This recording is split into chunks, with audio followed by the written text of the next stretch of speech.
The NFL's bicentennial season of '76 began, appropriately enough, in colonial New England, where the Cinderella team of '75, the Baltimore Colts, were prepared to prove to everyone that their so-called miracle on 33rd Street was not a fluke, and that the Colts were indeed legitimate contenders for a Super Bowl championship. The much-publicized Baltimore Sack Pack, which had led the league in quarterback traps in '75, was primed for another super season in '76. And their first target was New England's newly installed Mr. Everything, Steve Grogan. The Colts kept the Patriots out of the end zone until late in the game, and owner-president Robert Irsay appreciated the team's united effort. But the revamped Patriots put on some pressure of their own and actually led 6-3 with only 3 minutes left in the first half.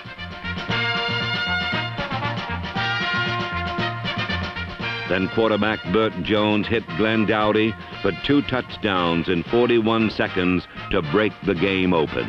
And the Colts emerged from the pressure cooker with a hard-fought 27-13 victory.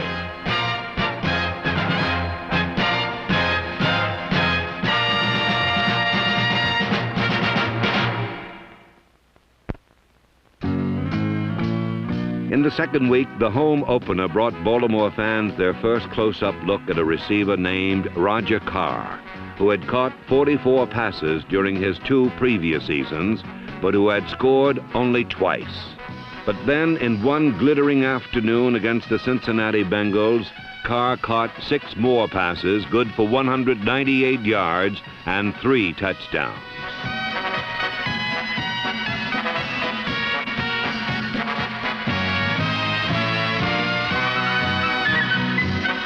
Burt Jones passed for more than 300 yards, but the man of the hour was the new star who was born that beautiful September afternoon in Baltimore, Roger Carr, number 81.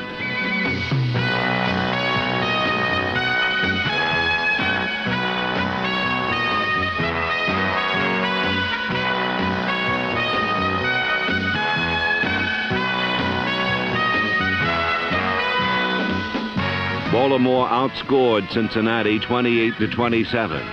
And as Roger Carr put it, when plays work like that, I just get tingly all over.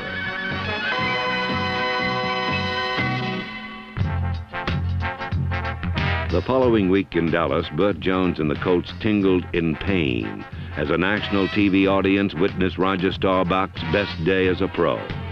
Dallas coach Tom Landry called it a near-perfect day. But it was almost not enough, as Tony Linhart kicked for a tie with 28 seconds left. But then, with just 3 seconds left, a Fran Herrera untied it for the Cowboys, and the hottest team in pro football had beaten the Colts in what some saw as a possible preview of the Super Bowl.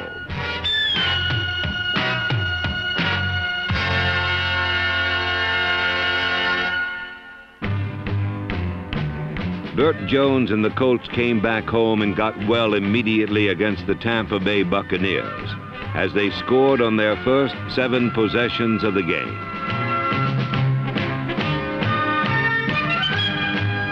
Roger Carr continued to leave defenders in the dirt as the Colts rolled up more than 450 total yards, about 1/3 of that on the legs of number 26, Lydell Mitchell, and Baltimore romped to an easy 42-17 win. Next, Don Shula's Miami Dolphins paid their respects to the league's best offense, and another national TV audience watched Burt Jones complete 10 straight passes and 11 of 14 overall, as he led the Colts on 4 successive scoring drives.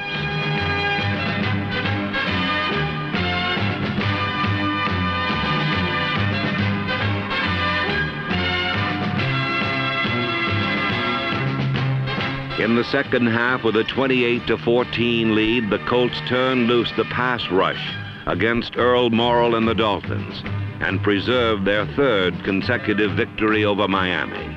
As Burt Jones said later, we played it pretty close to the vest, but then We owned the vest.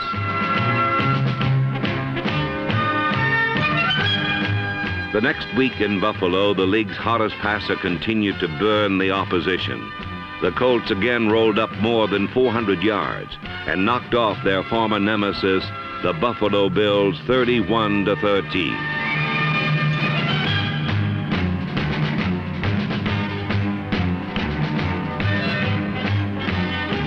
With 3 consecutive victories, the Colts headed into New York, where the Burt and Roger show this time accounted for more than 200 yards, including 2 more long touchdowns. As for Burt Jones, Joe Namath said, "If you asked me to pick the #1 quarterback in the league, I'd pick Burt Jones. Who else?"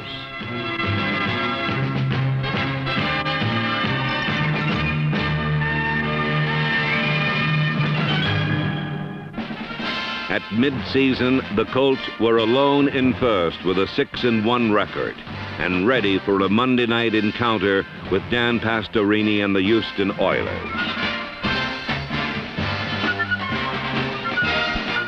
The sack pack reached the quarterback 6 times, while on offense, Lydell Mitchell showed the nation why he was the leading rusher in the conference. Lydell Mitchell set them up, and number 48, Roosevelt Leaks, twice cashed them in. The Colts made it look easy, especially when long-legged rookie running back Ron Lee, number 34, took one all the way.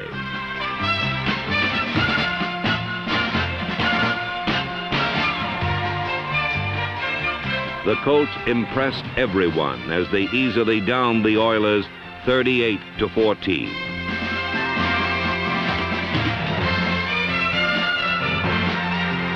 The season's 9th week found the Colts in San Diego, where Burt Jones hit 18 of 25, including 3 more touchdowns, 2 of them to Roger Carr. The Baltimore offense piled up almost 500 yards, more than 200 of which were attributed to the silky smooth running and receiving of Lydell Mitchell. Backup quarterback Bill Troop mopped up with a touchdown run of his own.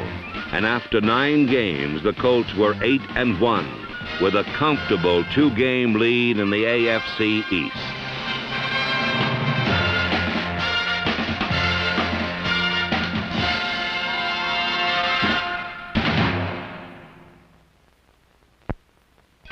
In Week 10, the Patriots came to Baltimore for their rematch with the Colts, which was billed as a duel between the Jones-Carr connection and New England's 3-4 defense, featuring the best young cornerback in the league, Mike Haynes, number 40. Roger Carr caught 3 passes for 86 yards, and his 9th touchdown of the season gave the Colts the early lead.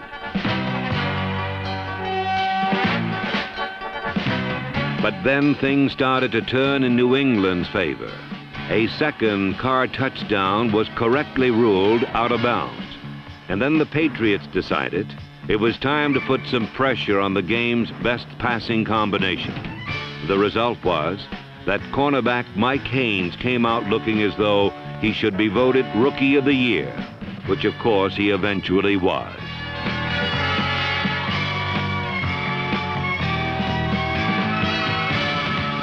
Twice, potential touchdowns to Roger Carr became interceptions by Mike Haynes, and suddenly Baltimore's irresistible force did not look quite so irresistible.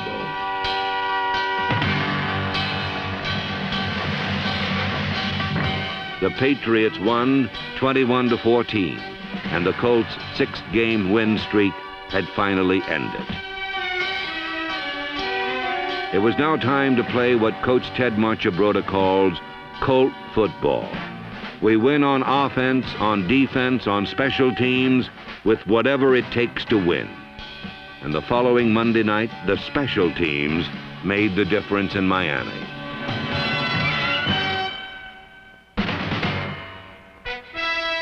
The NFL's top-ranked passing combination reasserted itself in the rematch with the Jets, as Burt Jones threw 3 second-quarter touchdown passes, including Roger Carr's 10th of the season. In St. Louis for the season's next to last week, the league's 2 top offensive teams put on a show for a national audience. For the Cardinals, it was win or be eliminated, while for the Colts, a playoff berth was already assured.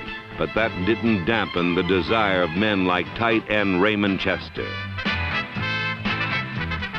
St. Louis installed a brand new blitz for the Colts, and both times it was used, it worked perfectly for the Cardinals.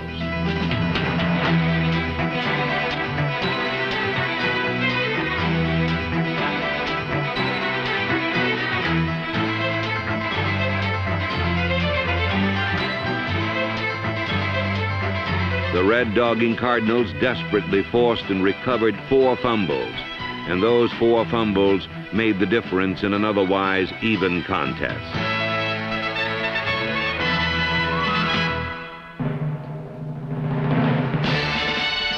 O.J. Simpson and the Bills came to Baltimore for the final game of the regular season, and it was to be a true showcase of superstars. For his part, the man they called the Juice wrapped up yet another NFL rushing title.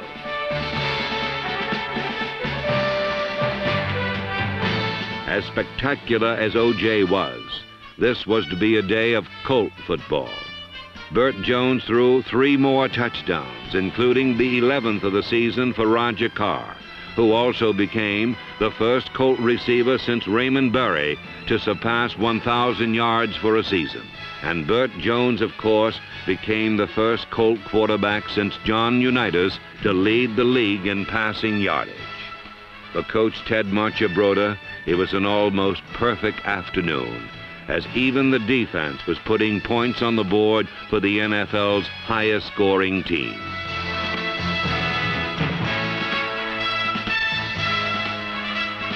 In all, the Colts scored a club record 58 points as they prepared for the playoffs and a Pittsburgh Steelers team which many considered the best ever.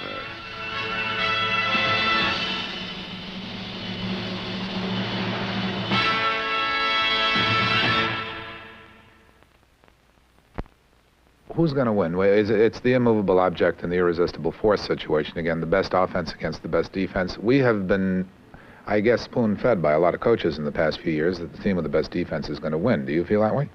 I feel that, well, the way I've been brought up, and it's the old school, and that is if they can't score on you, you can't lose. And I think it's a philosophy that, since a lot of coaches are in their late 30s, early 40s, it's a philosophy that a lot of coaches use. My theory is that if we can keep the offense going, if we can get them moved a little bit, then it'll open up a lot of opportunities for us in the long pass. What we've been doing all year is running the ball well and then going over the top for the big play, and this is the way we've scored. So what we've really got to do is try to establish that. And I really can't answer the question about the irresistible force of the immovable object, because that's what the game is all about. Man for man, person for person, they're probably the best team in football. But I think that there are so many other variables in the game in the National Football League that help make you or break you. And I think that, you know, we can match up with them. I think that we're a very well-coached ball club here in Baltimore, and because of it, I think that, you know, we can come out on top, and if we can just keep them from having the football and sustain some drives and keep them from scoring points and us score points, we'll win. The philosophy of the Colts seemed simple enough, but their opponents this time were the defending 2-time Super Bowl champion Pittsburgh Steelers. And although the Colts had the better record overall, the Steelers had won 9 consecutive games and were being described as awesome, phenomenal, and even frightening.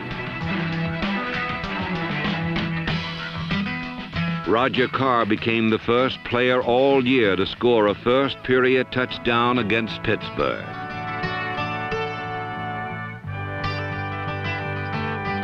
But when Burt Jones looked for more, the game's best defense closed down the game's best offense.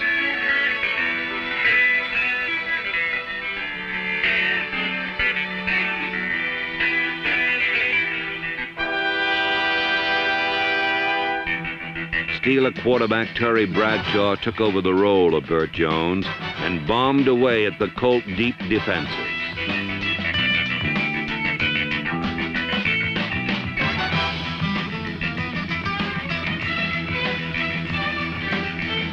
Bradshaw celebrated his return from an injury with one of the best days of his career as he led the Steelers to a resounding 40-14 victory.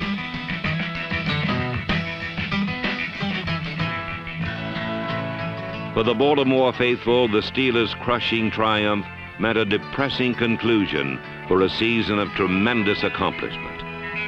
But the pride of Colt football is still building. Ted Marchibroda directs a superb cast of players, from 5'5" Howard Stevens through a gung-ho assemblage of specialists like bomb squad belters Tim Baylor, Dan Dickel, Sanders Shiver, and number 56, Ed Simonini. So effective was David Lee's punting game that the Colts led the entire NFL in punting efficiency. And this was also a tribute to quality depth players like Forrest Blue, Randy Hall, Jimmy Kennedy, and Mike Kirkland. The defense was young and improving, but injuries in key positions kept the coaching staff hopping. One of the more critical of the Colts' injuries was to starting right cornerback Nelson Muncy, number 31.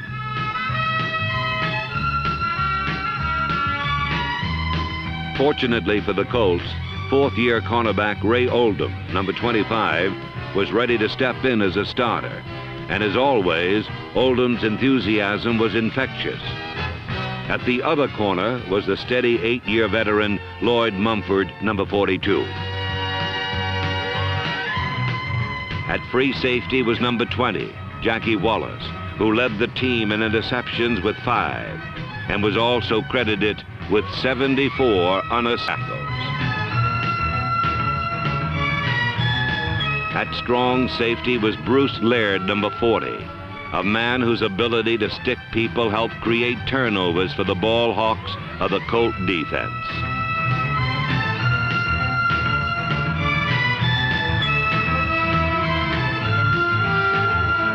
One such ball hawk was number 59, the 9-year veteran middle linebacker Jim Chayunsky.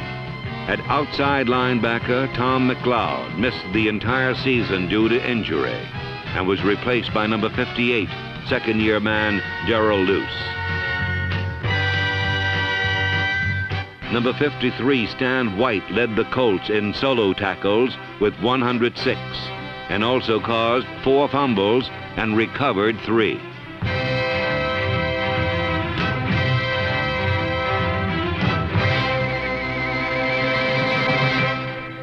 Third down and long yardage. That's the situation that opposing quarterbacks dread, while the Baltimore Sack Pack savors every opportunity to pillage an enemy pass pocket. 57 times the quarterback was felled as the Colts led the conference in this department for the second straight season. New additions to the pack were number 1 draft choice Ken Novak and number 73, second-year defensive end Ron Fernandez. At defensive tackle, Joe Ehrman, number 76, continued to spend much of his time in the opposition's backfield. And if right tackle Joe Ehrman couldn't get through, chances were good that left tackle Mike Barnes would.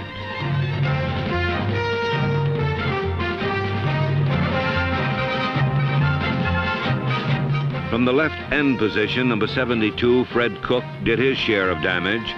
And while Cook charged in from one side, from the other side came number 78, right end John Dutton, 6 feet 7 inches and 266 pounds of All-Pro. All of these men are young with their best years still ahead, though it's hard to imagine years better than those enjoyed by John Dutton, 13 sacks. Mike Barnes, 7 sacks. Joe Ehrman, 11 sacks. Fred Cook, 11 sacks.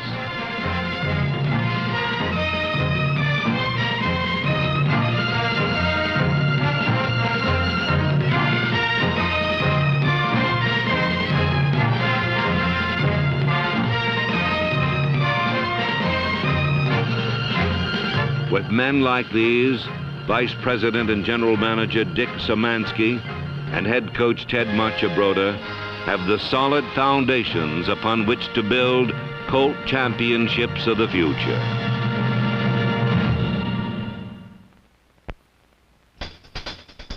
The heart and soul of the '76 Colts was an offense which led the entire NFL in both yardage and scoring. One of the league's best lines had number 64 tackle David Taylor, along with a superior pair of pass-blocking guards in number 66 Elmer Collette and number 61 Robert Pratt. At right tackle was the imposing figure of All-Pro George Coombs, while the center position was capably handled by Ken Mendenhall, number 57. Along with Ken Huff, Bob Van Dyne, and Forrest Blue, these were the unsung heroes who helped Lydell Mitchell set a new Colt record with 1,200 yards rushing. But even when the holes closed, Lydell Mitchell battled on until he was finally recognized as one of the very best running backs in pro football. There were other less publicized heroes like running backs Don McCauley, Ron Lee, and number 48 Roosevelt Leaks. But there was one hero whose fame spread further as the weeks flew by.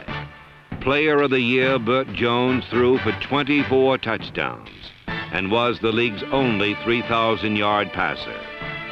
As a runner and receiver, Don McCauley accounted for 11 touchdowns, while tight end Raymond Chester caught 24 passes for an average of 20 yards per catch. Among the wide receivers were young hopefuls like Freddie Scott, Ricky Thompson, the injured Marshall Johnson, and number 35 Glenn Dowdy, who caught 40 passes and scored 5 touchdowns. But the combination that had the entire football world talking was the one that read Jones to Carr touchdown. For one fabulous season, Roger Carr had lifted himself from relative obscurity to the status of an All-Pro. These then were the Baltimore Colts of 1976. The men who proved that a new tradition is just beginning in Baltimore, and that the pride of Colt football will be an NFL force to be reckoned with for years to come.